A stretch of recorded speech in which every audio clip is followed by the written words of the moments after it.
Առաջին հարցը վերաբերում է խոսքի ազատությանը։ Ամեն անգամ, երբ ես այստեղ ձեզ հարց եմ հնչեցնում, դրանից հետո ինձ տարբեր ընկերներ զանգում են եւ բարեկամաբար հորդորում են զգույշ լինել, որովհետեւ մի օր գլուխդ կուտեն, մի օր կձերբակալեն, չգիտեմ, պայծեստում մի բան կանեն քեզ հետ։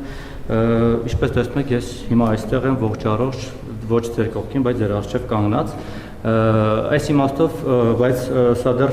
չի այսքանով չի սահմանափակում ամեն ինչ, իհարկե ֆիզիկական բռնության չեմ ենթարկվել, բայց ենթարկվում եմ հոգեբանական եւ այլ տեսակի արշավանքների, ձեր հետևորդների, աջակիցների, թիմակիցների եւ թույլ տվեք ասել զոմբիների կողմից, այդպես շատ են ձևակերպում։ Նույնը տեղի ունենում նաեւ իդեպ Ռոբերտ Քոչյանի հետ կապված, երբ որ իր մասին մի թթու խոսք եմ ասում կամ հրապարակում, իր այսպես ասած զոմբիներն են հարձակում ին վրա եւ ինչպես ձերոնք են հայոյանքներ, սպառնալիքներ, սուր տեղեկություններ տարածում, այնպես էլ Քոչարյանի հետևորդները, աջակիցներն ու զոմբիները։ Եվ սա այն կոնտեքստում, երբ որ դուք կառավարությունը հռչակել է ծրագիր, որով պետք է ատելության խոսքի դեմ պայքարի, այսպես է պայքարում ատելության խոսքի դեմ, երբ միևնույն ժամանակ օրինակ հրապարակ թերթի խմբագիր ձեր նախկին գործընկերոջ մի 1 տարի առաջվա հրապարակման մեջ քննչական կոմիտեն չգիտես ինչու ինչ-որ սահմանադրական կարգի տապալման սպառնալիք էր տեսել, հետո որոշեց, որ պետք է կարճի։ Նույն ձև ձեր թիմակիցները խոսքի ազատության ճնշումների մեջ են ենթարկվում,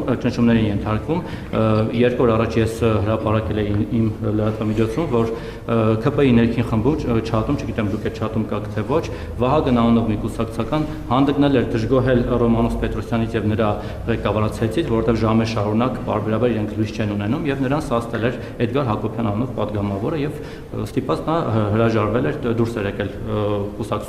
չաթից, հավանաբար նաեւ կուսակցությունից։ Այդ ամեն ինչը ինձ մոտ կա, կարող եք տեսնել։ Սա մեկ,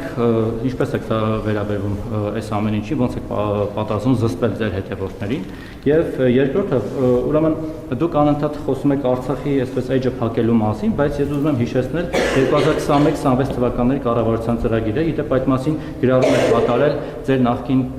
փոխնախարար Գայանե Գաբրելյանը, որը իդեպ ձեր վարչապետի ակտիվ մասնակիցներից էր, եւ նշել է, որ դուք նախ այդ ծրագրին, որին դուք ամբողջ թիմով կողմ եք քվեարկել, Արցախ բառը օգտագործել եք 11 անգամ, Ղարաբաղը 7 եւ ծրագրից հատվածներ 1-2-ը կարդամ, երկար չէ։ Օրինակ Արցախի ժողովրդի իրավունքների եւ անվտանգության ապահովում, պաշտպանելու է Հայաստանի ու Արցախի շահերը Հայաստանի կառավարությունը, Արցախի հետ պատերազմյան վերականգնում, ջանք չի խնայելու Արցախում արժանապատիվ եւ բարեկեցիկ կյանքի պայմաններ ստեղծելու համար, Արցախի իշխանությունների հետ համագործակցության խորացում, Արցախի հետ գործակցության նոր ձևաչափերի ստեղծում, Հայաստանի Հանրապետությունը շարունակելու է լինել Արցախի ժողովրդի անվտանգության երաշխավորը եւ այսպես շարունակ։ Դուք մի ծրագիր եք քվեարկել, որի ոչ մի կետ փաստորեն չեք կատարել, գոնե այս Արցախի մասով։ Հիմա դուք ինչ խոստում եք կատարել, ձեր հետև ընտրողներին ինչ եք խոստանալու։ Եթե մարդիկ գան ու ասեն, ես ձեզ ձայն եմ տվեք 21 թվականին, նայելով հենց այս ծրագիրը, նաև ձեր ՔՊ-ի կուսակցական ծրագիրը։ Հիմա դուք այս կետերից ոչ մեկը Արցախի մասով առնվազն չեք կատարել։ Հանուն ինչի պիտի ձեզ ընտրեն։ Կառավարության ծրագրում եւ ընդ որում կառավարության ծրագրի նախաբանում հստակ գրված է, որ Հայաստանի Հանրապետության ժողովրդի առաջ կառավարության ստանձնած մեծագույն պարտավորությունը տարածաշրջանում խաղաղության էջը բացելն է եւ խաղաղություն հաստատելը, ըստ էության, մեջբերում ես եթե բառացի չէ, իմաստային ճիշտ է, այսինքն մենք հստակ արձանագրել ենք եւ ես ձեր ասածին տասնյակ անգամներով անդրադարձել եմ, այդ թվում կուսակցության 7-րդ հերթական համաժողովում ունեցած ընդարձակ ելույթում, որ մենք մի նախընտրական ծրագրով մտել ենք ընտրական process, որը եղել է այո ավանդական, հայկական, ՔՊ դրոպ դաշնակցական ծրագիր, բայց մենք լրիվ ուրիշ ծրագրով դուրս ենք եկել, որովհետև այդ ընթացքում Հայաստանի Հանրապետության քաղաքացիները եւ հայտարարապես քաղաքացիներից այն հատվածը, ում ես պայմանականորեն անվանեցի սնուցող մայրեր, նրանք շատ կոնկրետ պատգամավոր են հանդես եկել, մեզ հորդորելով խաղաղությունը դարձնել բացարձակ առաջնահերթություն։ Երկրորդը Ղարաբաղի հետ կապված ոչ մի կառավարություն չի արել Ղարաբաղի համար այնքան, որքան արել է մեր կառավարությունը եւ դա թվերով տեսանելի եւ ապացուցելի է։ Եվ ուզում եմ արձանագրել, որ Հայաստանի Հանրապետության կառավարությունը ամեն ինչ արել է եւ ձեր ասած ուժերն էին, որ տոնում էին Ղարաբաղում իշխանություն վերցնելը, որ հեսա տեսեք ինչ ենք անելու եւ նրանց իշխանություն վերցնելու բոլորդ հիշում եք, ես իրադարձությունները չնկարագրեմ, ընդամենը օրեր հետո ամեն ինչ ավարտվեց։ Հիմա այդ ձեր ասած նույն ուժերը, բացարձակապես նույն ուժերը, նույնը ուզում են անել Հայաստանի Հանրապետության հետ։ Խորհրդարանական ընտրությունների արդյունքներով։ Բացարձակապես նույնը։ Մի միլիմետրի տարբերություն չկա նրանց մտադրությունների մեջ, այն ինչ որ նրանք արեցին, խորհրդարանում շնորհավորում էին իրար մարդիկ, որ Ղարաբաղում իշխանությունը վերցրել են, հիմա տեսեք ինչ են անելու։ Տեսանք թե ինչ են անելու։ Մենք հստակ ծրագիր էինք առաջարկել եւ այդ ծրագիրը մերժվել է հենց ձեր ասած ուժերի հորդորով եւ ուժերի ներկայացուցիչների կողմից, ովքեր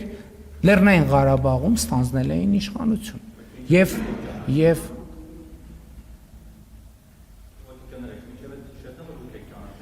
ուրեմն գիտեք ինչ, Լեռնային Ղարաբաղը միշտ եղել է Ադրբեջանի կազմում եւ Հայաստանի Հանրապետությունը միշտ ճանաչել է Ադրբեջանի կազմում, ուղղակի դա թաքցվել է։ 2 օր առաջ քաղաքաշինության կոմիտեի նախագահն եկել եւ հարցազեկություն։ Իմիջայլոց այս բանից հետո հիշեք, որ հրապարակ ենք։ Եվ 2000 չեմ հիշում, որ 5, 6, գուցե 10, 15 կամ որևէ թվականին Հայաստանում տարա բնակեցման ծրագիրը հաստատելու process-ը տեղի ունեցել եւ կցված են փաստաթղթերը, որտեղ Հայաստանի Հանրապետության կառավարության փաստաթղթերը, որտեղ Հայաստանից արևելք հատվածները, Հայաստանի սահմանագծված է, այնպես ինչպես մենք արձանագրել ենք խաղաղության նախասահմանագրված համաձայնագրում, իսկ դրանից արևելք մեծ տառերով գրած Ադրբեջան։ Դա Հայաստանի Հանրապետության կառավարության պաշտոնական փաստաթուղթն է։ Այս այդքան ակնհայտ բանը։ Մեր խնդիրն ինչ է, որ մենք ըստ էության Հայաստանի Հանրապետության ժողովրդից եւ Ղարաբաղի ժողովրդից էլ թաքցվել է իրողությունը։ Ինչի է թաքցվել իրողությունը։ Ինչի է թաքցվել 1996 թվականի Լիսաբոնի գագաթաժողովի իրողությունը։ Հիմա էլ փաստաթղթերը ամբողջությամբ հրապարակված են։ Էլ չկա այդ վայ հրապարակեք փաստաթղթերը։ Հրապարակված են փաստաթղթերը, բայ ուր են այդ փաստաթղթերի, ինչու աղմուկ աղաղակ չկա այդ փաստաթղթերի մասին։ Չկա, որովհետև ամեն ինչ հրապարակված է։ Ամեն ինչ հրապարակված է եւ ամբողջ ճշմարտությունը դրված է ժողովրդի առաջ։ Բայց այդ ճշմարտությունը դեռ ունի զարգանալու տեղ, որ այդ պատմությունը ընդամենը եղել է հետեւյալը. Հայաստանի անկախ պետություն լինելը թույլ չտալը։ Եվ այդ process-ը ղեկավարել են Լևոն Տեր-Պետրոսյանը, հետո Ռոբերտ Քոչարյանը, հետո Սերժ Սարգսյանը, հիմա էլ նրանց հարակից ռուսաստանա-բելարուսական օլիգարխներին են բերել, հասկանալով, որ իրենց քարտը մարված է, հիմա էլ ռուսաստանա-բելարուսական օլիգարխներին են բերել։ Իմիջայլոց, այդ որ ինչի այդ հանրային հաղորդակցություն ինչի տեղի չի ունենում։ Ես հիմա ուղիղ եթերով եւ տասնյակ բաներով, առիթներով, ես նույնիսկ մարդկանց հետ շփվում եմ ուղիղ եթերում։ Ինչի ով է զրկված ուղիղ եթերից։ Այդ որ մեկ էլ հիմա ասում են պրոբացիան պաշտոնապես հրապարակել է, որ կարող է Սամվել Կարապետյանը մտնել ուղիղ եթեր։ Կարող է թողը մտնի ուղիղ եթեր, ասի ինչ է ասում։ Այդ որ հարգելիս թող մտնեն ուղիղ եթեր։ Այդ որ մի հատ էլ բան են անում, ասում են ուժեղի եւ թույլի հարց են բանանում, բարձրացնում։ Այդ մի հատ հասկանանք, այդ իրանք այդ ինչով են ուժեղ, մենք ինչով ենք թույլ։ Եթե կարան իրանք 30 անգամ ասենք ձգվեն այդ օլիգարխները, թող ուղիղ եթերում 30 անգամ ձգվեն, ես չեմ կարա 30 անգամ ձգվեմ, անկեղծ ձեզ ասեմ։ Բայց ես կարամ 100 կիլոմետր հեծանիվ քշեմ։ Թողան իրանք թող ձգվեն, ես հեծանիվ քշեմ, ես հեծանիվ քշելուց եմ ուղիղ։ Կարան ձգվեն, թող ձգվեն, ուրիշ ինչից են ուժեղ։ Ուրիշ ինչից է։ Ինտելեկտից են ուժեղ։ Թող մտնեն ուղիղ եթեր իրանց ինտելեկտը ցույց տան։ Թող մտնեն ուղիղ եթեր իրենց ինտելեկտը ցույց տան։ Թող իրենց ինտելեկտուալ կարողությունները ցույց տան, թող իրանց բառապաշարը ցույց տան։ Ես համոզված եմ, որ երկու օլիգարխներն է թույլիկ են եւ վերլուծական մտքով եւ բառապաշարով։ Եվ ես կարծում եմ, որ եթե դա որևէ մեկը ապացուցված չի համարում, դա շատ հեշտ է ապացուցել։ Իրանք ուժեղ են իրենց աշխատած փողերով, իրենց փողերը աշխատել են իրենց կոռուպցիոն պապաների միջոցով։ Իրանք թույլ են, որպես բիզնեսմեն, իրանք թույլիկ են ուղղակի։ Եվ իրանք հիմա հասկացել են ինչ։ Հասկացել են, որ տնտեսական դաշտը հավասարվում է, եւ իրանք հայտնվելու են եւ հայտնվում են շարունակաբար այն կարգավիճակում, ինչ կարգավիճակում արժանի են։ Այդ մարդիկ իրանց փողերի մի հսկայական մասը իրանց չի։ Օտար երկրյա կոռուպցիոն համակարգերինն է եւ իրանք ընդամենը կառավարիչներ են բավականին թույլ։ Այդ մարդիկ դուք հիշում եք բանի հանրահայտ Պրիգոժինի բանը կադրը Ռուսաստանի նախագահի առաջ Ռուսաստանի նախագահին ուտելիք մատուցել։ Այդ մարդիկ նույնիսկ առաջի դեմքերին չեն ուտելիք մատուցող։ Այդ մարդիկ երրորդ, չորրորդական կարգի դեմքերին ուտելիք մատուցողներ են եւ եկել են Հայաստանում ուզում են ներկայանան որպես ուժեղ, ինչից են ուժեղ։ Ինչից։ Կարդացած են, ինտելեկտուալ են։ Թող ձգվեն 30 անգամ, ես կխոստովանեմ, որ իրանք ուժեղ են։ Ես չեմ կարող 30 անգամ ձգվել։ Կամ թող 100 կիլոմետր հեծանիվ քշեն։ Կխոստովանեմ, որ ուժեղ են։ Ինչ վերաբերում է ձեր առաջին հարցին, նախ եկեք արձանագրենք հետևյալը։ Եթե եկեք մենք կողմնորոշվենք, մենք ատելության խոսքը ուզում ենք համացանցում քրեորեն պատժելի դարձնենք, թե կամ որևէ ձևով պատժելի դարձնենք, թե չէ, որովհետև ընտրանքային, երբ որ անպատասխան մարմինները գործում են, հակառակ աղմուկն է տեղի ունենալու։ Այդ բուլինգը, որ կա համացանցում, այդ ինչ եք դուք ձեզ տենց առանձնահատուկ դափնիներ վերագրում։ Բոլորին չէ, բոլորիս։ Այդ ինչի, այդ ներողություն, այդ ինչի ոչ մի անգամ չեք նկատել իմ ընտանիքի անդամների, իմ մանկահասակ երեխաների, մեր թիմի անդամների նկատմամբ տեղի ունեցող բուլինգը։ Ինչի չեք նկատել, որովհետև ազնիվ չեք, որովհետև ոչ միայն ազնիվ չեք, այլև շատ կողմնակալ եւ կողմնապահ եք։ Ինչ վերաբերում է ձեր ասած ձեր սպառնալիքներին, որ դուք հերոսաբար կենթանի եք մնացել եւ եկել էստեղ կանգնել, ես ձեզ ուզում եմ մի գաղտնիք ասել։ Ձեր 90%-ը 2026 թվականի խորհրդարանական ընտրություններում քվեարկելու է մեր օգտին։ Գիտեք ինչի, որովհետև դուք ինձնից լավ գիտեք, որ հակառակ որևէ պարագայում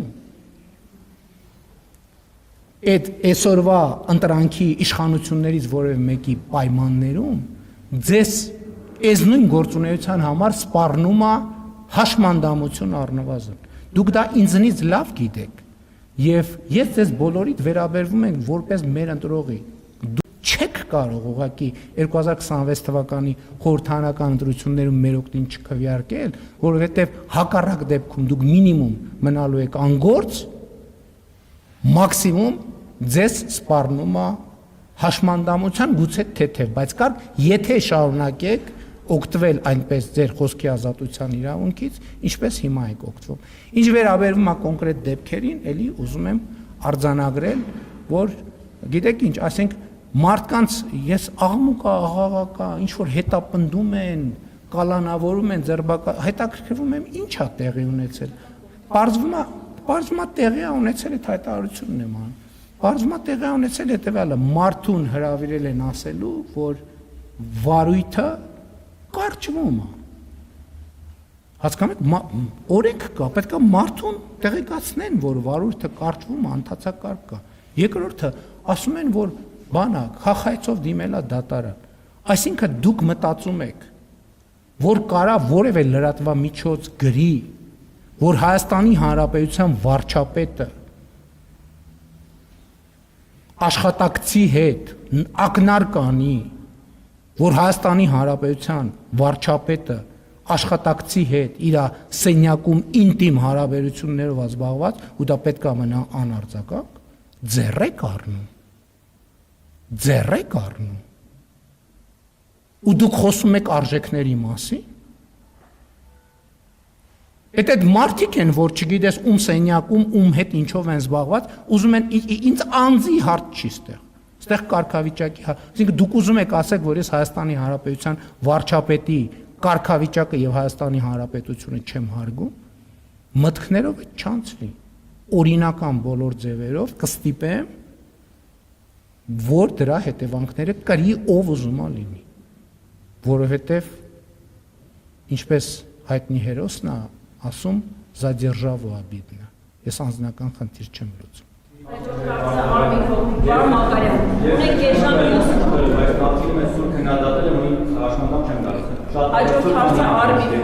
Դուք Իսկ նախորդ ասում ես ձեզ թողեցի, պարոն Մակարյան, չթողեցի, չէ՞, շնորհակալություն Արմինփում։